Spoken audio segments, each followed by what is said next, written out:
Muito bem, hora de falar sobre mais um assunto de repercussão nacional aqui no Boa Tarde Cidade, que vem tomando os jornais de todo o Brasil nesses últimos dias, que é a questão das queimadas em São Paulo. Inicialmente no interior de São Paulo, depois por outros municípios do estado paulista, cerca de 48 ainda estão em alerta máximo para a questão das queimadas.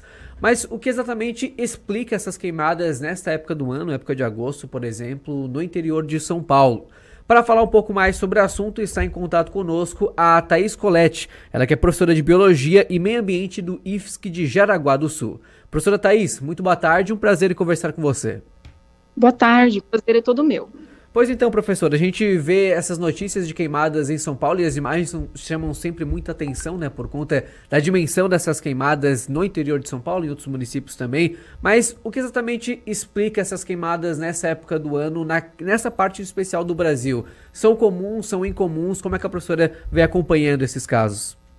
Olha, uma coisa que precisa ficar claro, eu acho que a gente precisa começar a falar o seguinte, né, essas queimadas, ou esses incêndios, no caso, eles não são específicos de São Paulo, acabou chegando no radar aí no mapa nacional, porque atingiu São Paulo, que é considerado um estado aí muito importante no sentido econômico para o país, né? Mas essa situação do fogo, ela já era observada em vários outros estados do país, né? Antes disso.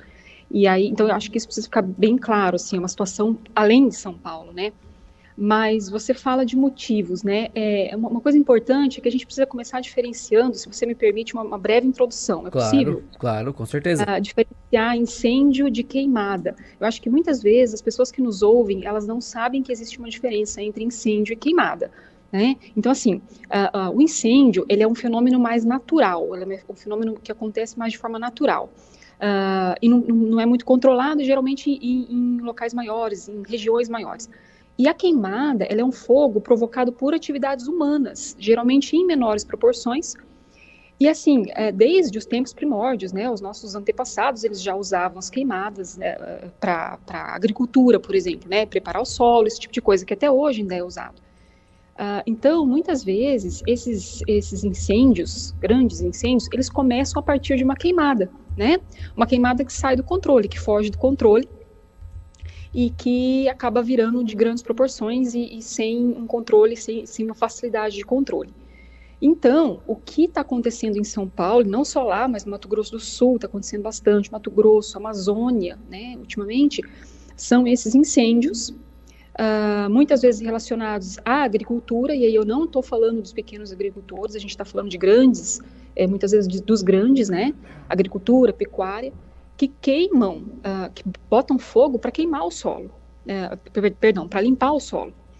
Então, é um fogo mais de limpeza, muitas vezes, que eles usam, não é um fogo usado para adubação, para preparar o solo para agricultura, que os pequenos faziam e ainda fazem, né, há muito tempo.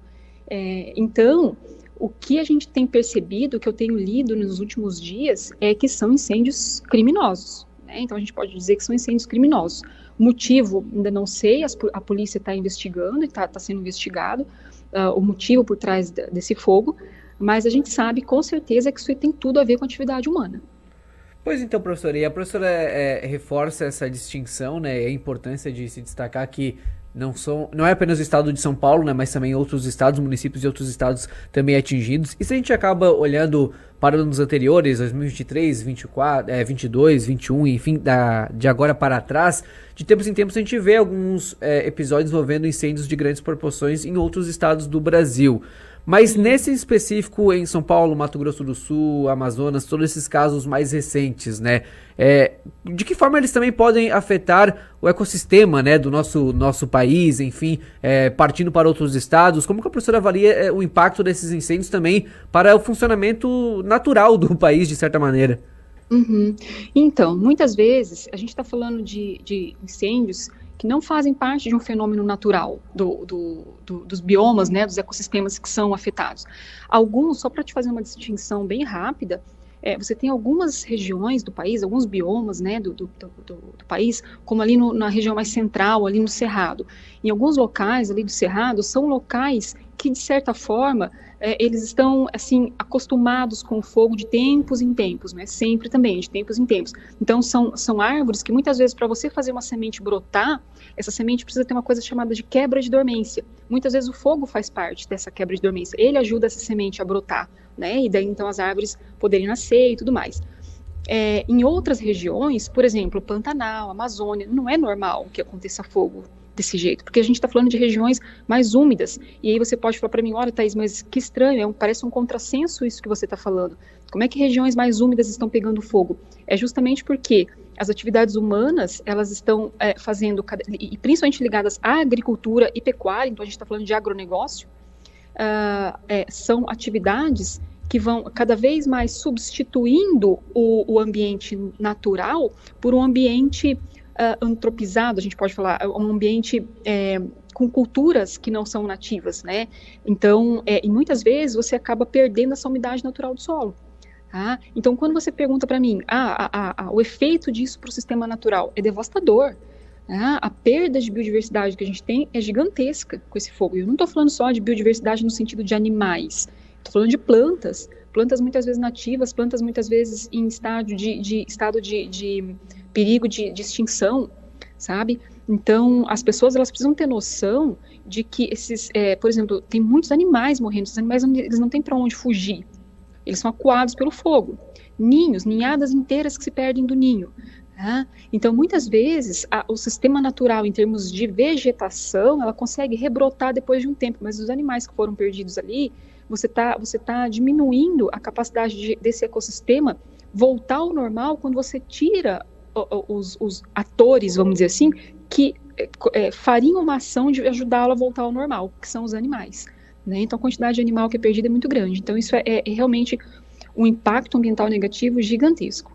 Com certeza. E, professora, sobre essa questão envolvendo a queimada em si, né? Porque até informações que são levantadas pela imprensa em nível nacional apontam que pelo menos 5 pessoas, por exemplo, já teriam sido presas suspeitas de terem iniciado esses incêndios em vegetações no interior de São Paulo, né? Mas se a gente para analisar a divulgação da Defesa Civil, ela coloca 48 municípios em alerta máximo por conta desses focos, né, de fogo, de incêndio. É de se esperar, é de se imaginar que pode ser uma mistura também de 2 fatores, então, ou seja, algumas queimadas obviamente provocadas por membros, por pessoas do agronegócio, mas também por questões naturais, ou a professora imagina que deve ser uma única coisa concentrada?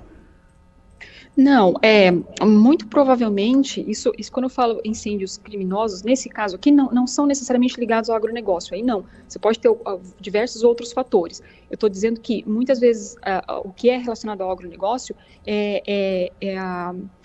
o uso do fogo para queimar pastagem, por exemplo, para limpar a pastagem, limpar o terreno ali, para depois eu poder colocar boi para pastar ali em cima. Isso é natural, é normal dentro dessa lógica dos grandes ali, vamos dizer assim, né? Nesse caso específico, eu não estou afirmando, nem posso fazer isso, seria leviano da minha parte afirmar que isso tenha relação com o agronegócio, mas que são incêndios criminosos, isso sim. O motivo, a razão por trás disso, isso nós não sabemos, aí uma questão da polícia investigar. Já tem, como você disse, né, acho que cinco pessoas, isso, 5 pessoas, né? Isso.